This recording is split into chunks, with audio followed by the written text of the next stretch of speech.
The story begins with a girl named Sloane reading a letter. A loud knock suddenly pounds on her door. During breakfast, Sloane asks her dad about her sister, Lily. Her dad tells her that Lily left them. He warns her to just eat and stop asking questions. Just then, screaming erupts from outside. Sloane's dad goes out to check while she stays behind. She can hear people screaming and gunshots firing in the distance.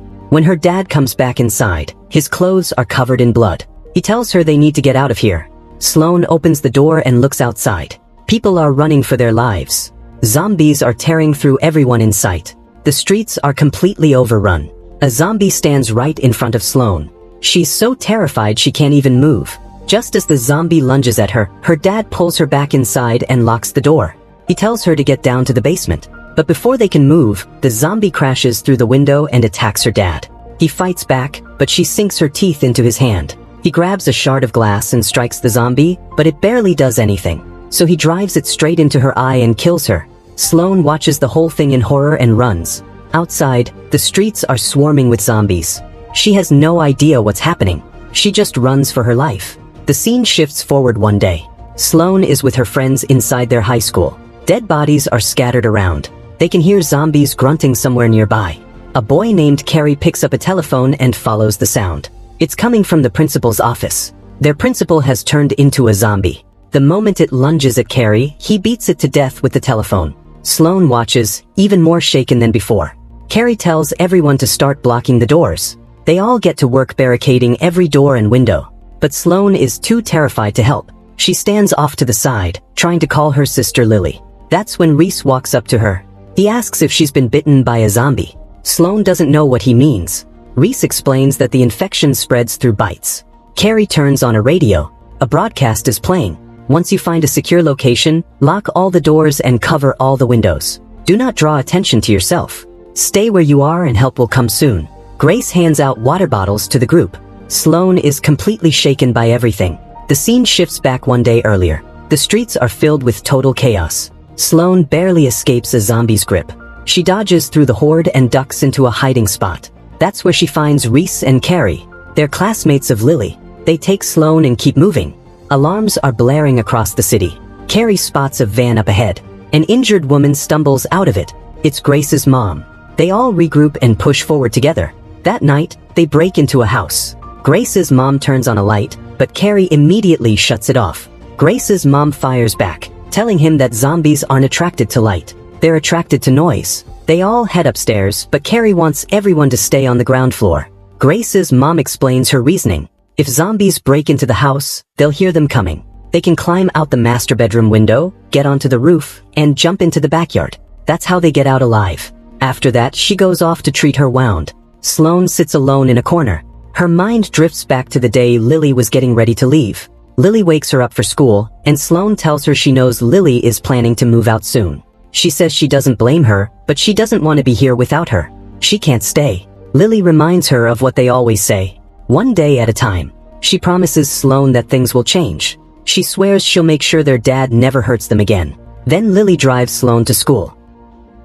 Before she gets out, Lily hands her a card and wishes her a happy birthday. She tells Sloane she'll make sure their dad does something for her tonight. Sloane tucks the card into the dashboard and heads inside. The scene shifts back to the present. A noise suddenly comes from outside. They all go downstairs. A zombie has broken in through a window. Carrie attacks it, but more zombies are trying to force their way inside. Carrie leads everyone out through another door. After running for a while, Carrie spots their high school. The windows are reinforced, making it the safest option. He tells everyone the path is clear and they start moving. But within seconds, a group of zombies swarms Grace's mom. She screams at them to run as the zombies start tearing into her. Carrie pulls everyone away. Then a zombie jumps Sloane. Just as it's about to bite her, Reese smashes it in the head and saves her. Zombies are right behind them, but they manage to get inside the high school. Sloane can't sleep that night. She pulls out the letter Lily wrote and starts reading it. She goes to the bathroom and washes her face. Scars cover her skin. They remind her of the day Lily left. Their dad came home furious because the school had called with a complaint about Sloane. He was screaming at her. Lily tried to step in and stop him, but he started beating her. Lily stormed out, saying she was never coming back. Sloane tried to stop her, but she was already gone. Back in the high school, Grace's brother Trace is devastated over their mom's death. He blames Carrie for it because Carrie was the one who said the street was clear. Trace starts calling him a murderer and throws punches at him. They get into a full fight, but Carrie is way stronger. Grace and Reese pull them apart. A little later, Grace brings Sloane some clean clothes. They both head to the bathroom to shower.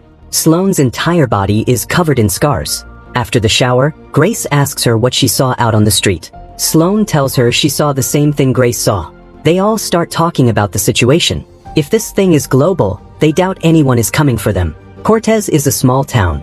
They figure they'll have to stay hidden right here. Sloane listens quietly to their conversation. Then suddenly she's sprinting through the hallway. Zombies are trying to break through the entrance. She runs back and tells everyone they're at the front doors too.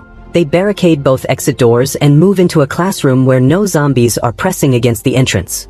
A high fence separates the field from the street, keeping that side clear. They decide that if they ever need to escape, this is their way out. After that, Reese walks over to Sloane. She tells him he doesn't really know her. Reese says he does. His locker is diagonal from hers.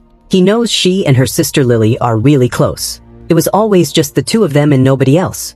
But suddenly, a massive explosion shakes the area. When they look outside, zombies are moving away from the blast. A gas station has blown up. After that, Trace grabs the keys from Carrie to explore the rest of the high school. Sloane and Reese go with him. They start searching through a room where Trace finds a bottle. Everyone starts drinking and playing a game of Never Have I Ever. During the game, Reese says he's never been in love. Later that night, someone runs their hand across Sloane's face while she sleeps. She sits up. Someone is standing right behind her. When she turns around, it's her dad, turned into a zombie. But it's just a nightmare. Sloane gets up to grab some water. Someone is standing behind her, watching. She goes and wakes up Grace, telling her someone has gotten inside the school. They all go to check. A noise comes from the locker room. When they open it, a man is lying inside with a gun next to him. Reese tells Sloane to grab the gun. But the moment she takes it from his hand, the man wakes up. It's their English professor, Mr. Baxter. They give him something to eat. Carrie asks him how he got in, but Baxter says he doesn't remember. They ask him about the situation outside. Baxter tells them to wait. Things are quieter now, but not safer. He wants to take a shower, so Carrie offers to take him to one with running water. They all start to leave, but Sloane stays behind, staring at Baxter. She asks him why he was watching her in the hallway. He just stood there and watched her. Baxter says he heard a noise in the hallway and went to check if it was one of those things. Sloane isn't convinced. She tells everyone that he touched her face while she was sleeping. Carrie takes Baxter to the bathroom for a shower. After a while, Carrie calls out to him. When there's no reply, he goes inside to check. What he sees stops him cold. He rushes back out and tells everyone that Baxter has been bitten. He's infected. They need to get him out right now. Reese brings the gun and asks if Baxter's body was cold. Just then, Baxter walks in. Carrie aims the gun at him and tells him he's infected, but Baxter denies it. Carrie yells at him to show them the bite on his arm.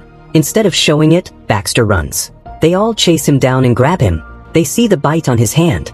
Reese checks Baxter's body temperature. Trace asks about the gun. Sloane has it. Everyone tells her to shoot Baxter, but Reese stops them. He doesn't think Baxter is infected yet. Baxter yells at them to stop and says he'll leave on his own. Then he tells them the truth. He says that just like them, he figured the school was the safest place to hide. So he started making his way here. On the way, he ran into another survivor. They helped each other stay alive. But when they reached the school, zombies spotted them and gave chase. Baxter broke a window latch, but only one person could fit through at a time. He took it. The zombies grabbed the other survivor. The man was begging Baxter to pull him inside. Baxter reached through and pulled him in, but the man bit him. So Baxter hit him in the head over and over until he was dead. Sloane asks him exactly where he broke in. Baxter tells her it was the boiler room. He begs them to let him stay. But Carrie yells at him to leave. Baxter tells them that the least they can do is open the door for him. Carrie steps forward to open the door, and Baxter bites down on his hand. Reese shoves Baxter out the door. Now Carrie is in the same situation Baxter was. Trace says they should throw him out too. But Grace stops him. She says she's taking Carrie to the nurse's office. Grace cleans Carrie's wound, applies medicine, and wraps the dressing. Reese tells Carrie he doesn't think he's infected. As they all head out, Carrie thanks Grace. She locks the door from the outside and walks away. Meanwhile, Reese hands Sloane her letter back. He asks her if that's really how she feels. If she thinks there's nothing left for her, why hasn't she just left? But Sloane changes the subject. She asks him why he thinks Carrie isn't infected. Reese explains that when people get bitten, their body goes really cold. Sloane asks how he knows that. Reese opens up to her. He tells her his dad turned into a zombie right in front of him. His skin went ice cold. Then he attacked Reese's mom. All Reese had was a golf club. He breaks down crying as he tells Sloane that he killed his own father. Later, when Sloane goes to bring Carrie his food, she hears something. She looks and finds Carrie and Grace together. She turns around and goes straight to Reese. She pulls him aside and kisses him. Meanwhile, Grace remembers they never checked the boiler room. She and Carrie go down to check. They find the body of the other survivor Baxter told them about. His head is completely crushed. They come back and tell everyone that Baxter was telling the truth. But Reese tells them to listen to the radio broadcast. It's announcing that an emergency shelter has been set up in Rayford. All survivors are being directed to proceed there for medical processing. But Rayford is 100 miles away. Trace doesn't want to leave. He thinks this is the safest place they have. But Carrie tells him they're going to run out of food. Grace sides with Carrie. Trace and Carrie get into an argument. Sloane quietly walks away from all of it. Outside, Sloane spots a body. She brings everyone over. It's Mr. Baxter. Grace walks closer to check on him and says he's freezing. Reese warns her to step back. But Baxter lunges at Grace. Sloane rushes in to help her. Trace is holding the gun but just stands there, frozen with fear. Carrie grabs the gun from him and shoots Baxter. But Baxter already bit Grace in the stomach. She's going to turn. Trace breaks down crying and screams at Carrie to stay away from her. The next morning, Trace attacks Sloane. He blames her, saying if she hadn't gotten in the way, Grace might have survived. Reese and Carrie pull him off her. Sloane steps outside. That's when she finds her phone.